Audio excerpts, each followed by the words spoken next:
rights protection and promotion. Mr. President, our collective aspiration as a safe, equitable, and prosperous future has been challenged over the last 2 years. As the world wrestles with the tragedy, trauma, and adverse impact of the COVID-19 pandemic, Sierra Leone appreciates all COVID-19 specific resolutions of the General Assembly and Security Council. Sierra Leone is also fully supportive of all policy initiatives that advance multilateral cooperation on fighting the pandemic and implementing measures to mitigate its long-term effects on lives and livelihoods.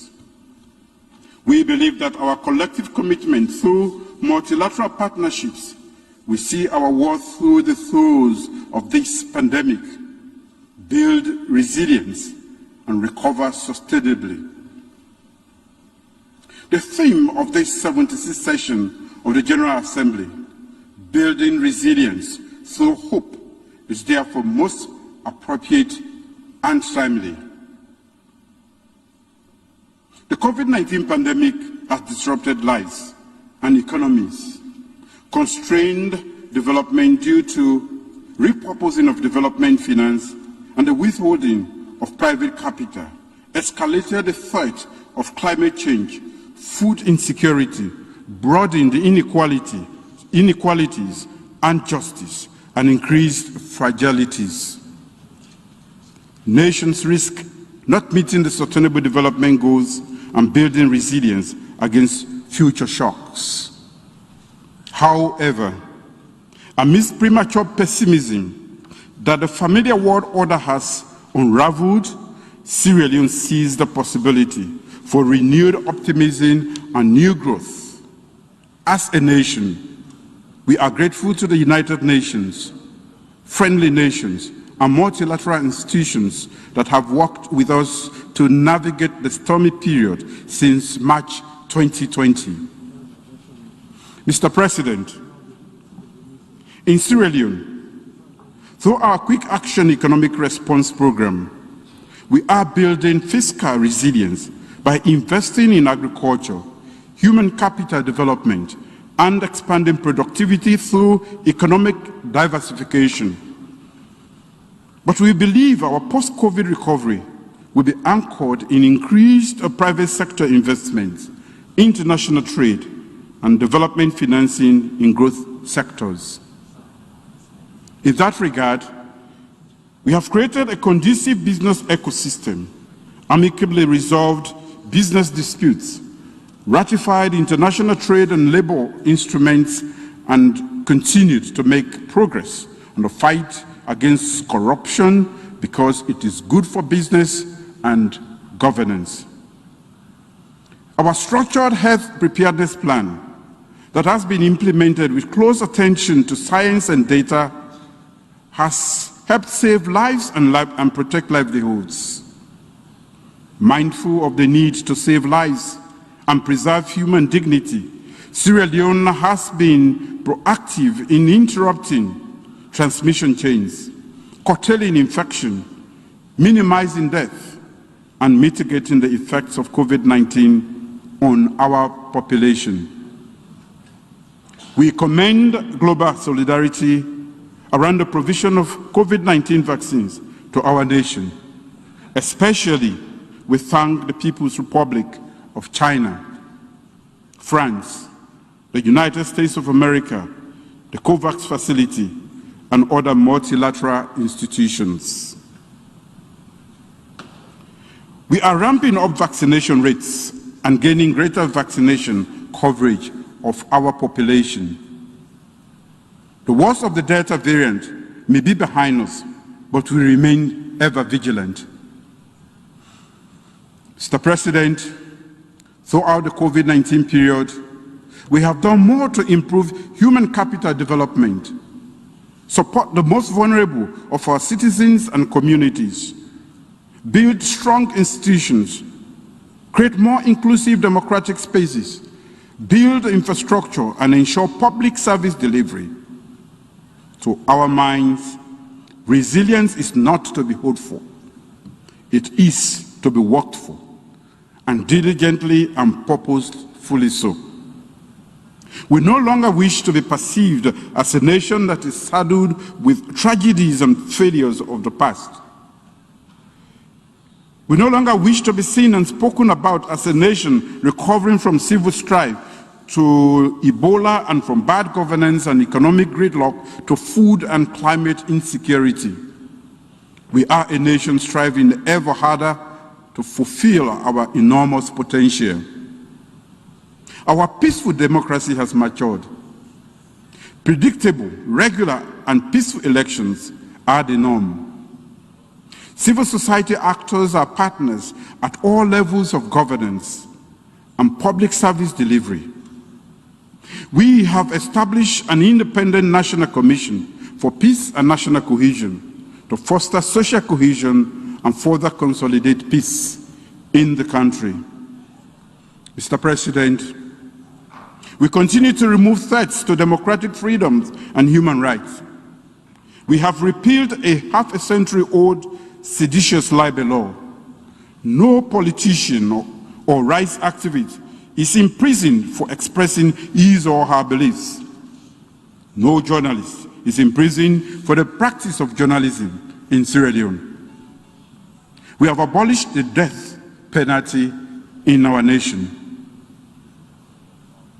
Throughout the COVID period, we have promoted the rights to education through creative solutions, including nationwide distance learning and hybrid education technologies.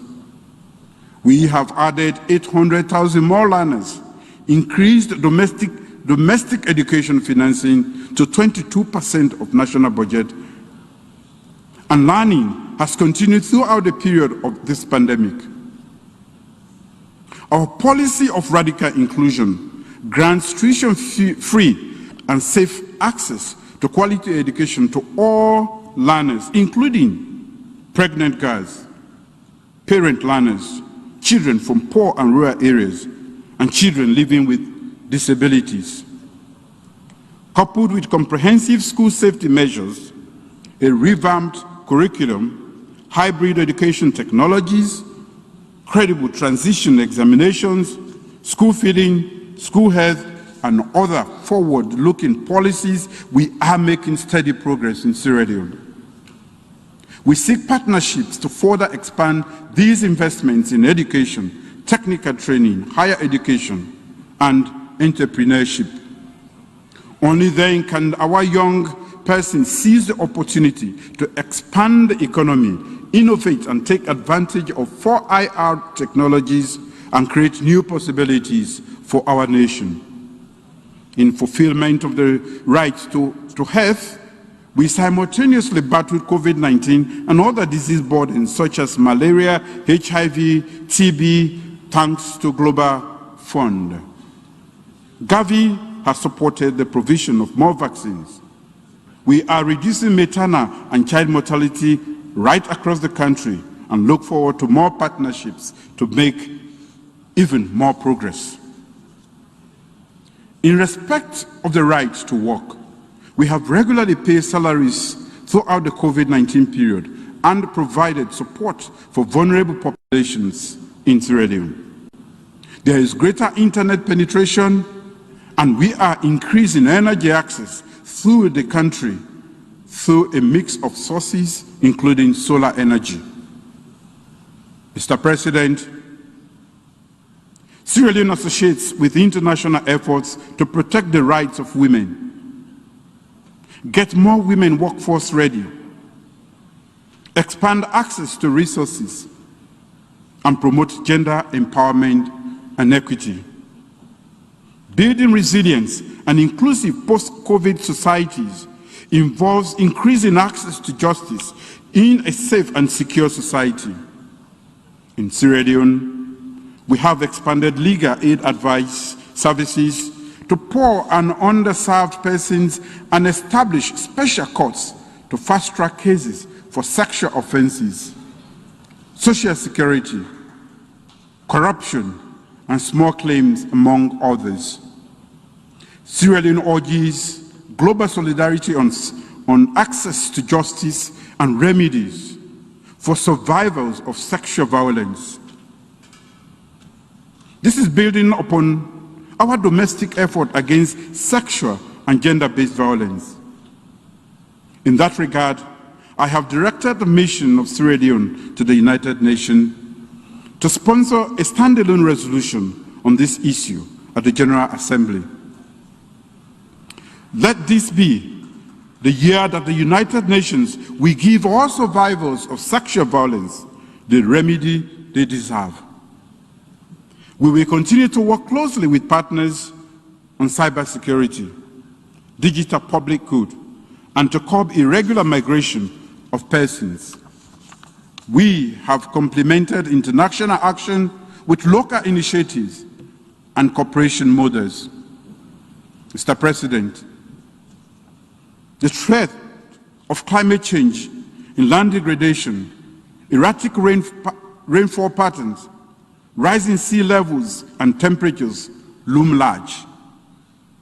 These together threaten food and water security, fish resources, and energy access. Sierra Leone is committed to all global climate action commitments and looks forward to participating in the upcoming UN Climate Change Conference in Glasgow and in the 15th meeting of the Conference of Parties of the United Nations Convention on Biological Diversity. We are integrating climate-smart policies and projects into our development priorities. Last year, we established a statutory agency to enhance our capacity to deal with the full cycle of disaster management. But as with other LDCs, the climate financing gap remains a key challenge to implementing our mitigation and adaptation measures. Accordingly, Sierra Leone joins other least developed countries in calling for a Green Climate Fund to meet the $100 billion target to support the mitigation and adaptation plans of developing countries. Thus, we can create new green jobs, especially for the youth and women, create sustainable and inclusive communities, and build resilience against climate change shocks. Mr. President, in spite of this progress, our sub-region in Africa are confronted with peace deficit arising from violent extremism, piracy, and other forces of instability. The Continental African Union and sub-regional ECOWAS are fully engaged. We urge greater collaboration and closer partnerships by the United Nations with these bodies and governments to usher in a more peaceful sub-region. My country provides leadership to the group of 7+, G7+, conflict-affected and fragile countries. We reiterate the nexus between peace and development and reaffirm our joint call for global ceasefires and the pursuit of peace through national dialogue and reconciliation. Only then can our nations walk out of fragility into sustainable development. Why the COVID-19 pandemic is universal? It has disproportionately affected countries such as ours in the G7+ group. The world's poorest nations face the grim challenge of global economic downturns, reduction in foreign aid, and increase in trade deficits. Therefore, the success of global recovery efforts will depend on the recovery of these countries in fragile situations. We have undertaken voluntary national reviews and peer reviews as self-assessment tools to take stock of the progress we have made and challenges with which we must contend. We believe that with ongoing reforms, we can transition from fragility to a sustainable and resilient future. By investing in human capital development and building effective, accountable, and inclusive institutions, we believe that that future is attainable. Mr. President, a fairer and more equitable post-COVID-19 world order is possible when all nations and regions of the world can dialogue as equals. We must eradicate hierarchies of power and discuss our common concerns and shared aspirations as equals. Sierra Leone notes the remarkable progress made by United Nations and member states on decolonization.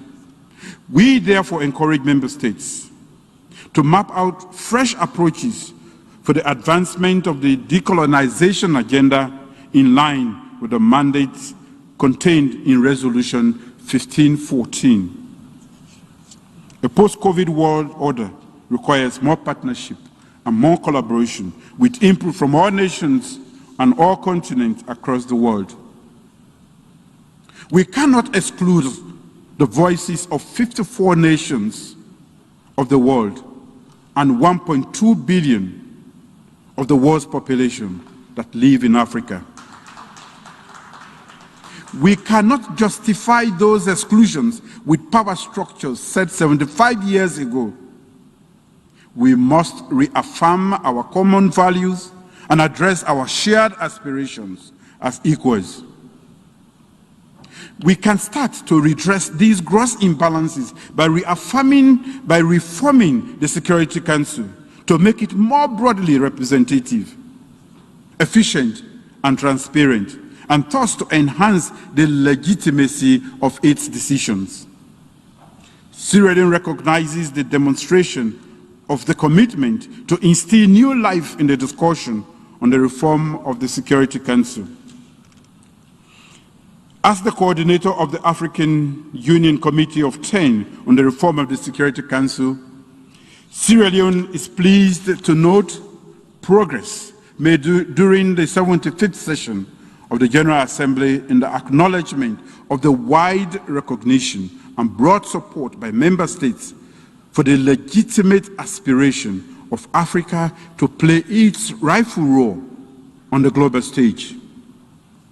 As asserted in the African Common Position articulated in the Eswini Consensus and SAT Declaration, redressing this historical injustice against Africa is an urgent priority. Africa demands no less than 2 permanent seats with all the rights and prerogatives of permanent members, including the right of veto, if retained, and 2 additional seats in the non-permanent category of the Security Council.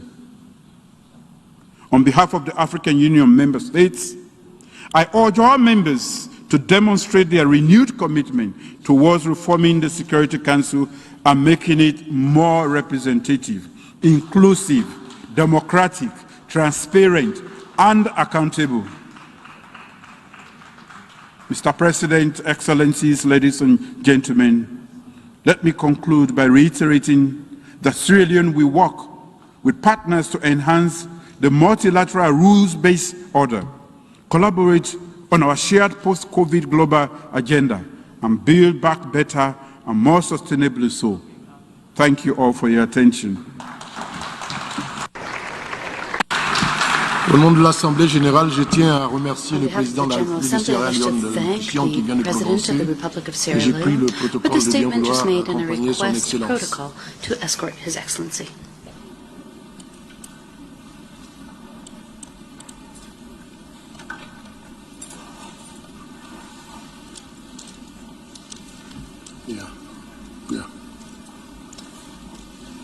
Nous avons entendu la dernière intervention pour cette séance de débat général. Le débat général se poursuivra à la 7e séance plénière qui commencera à 15 h.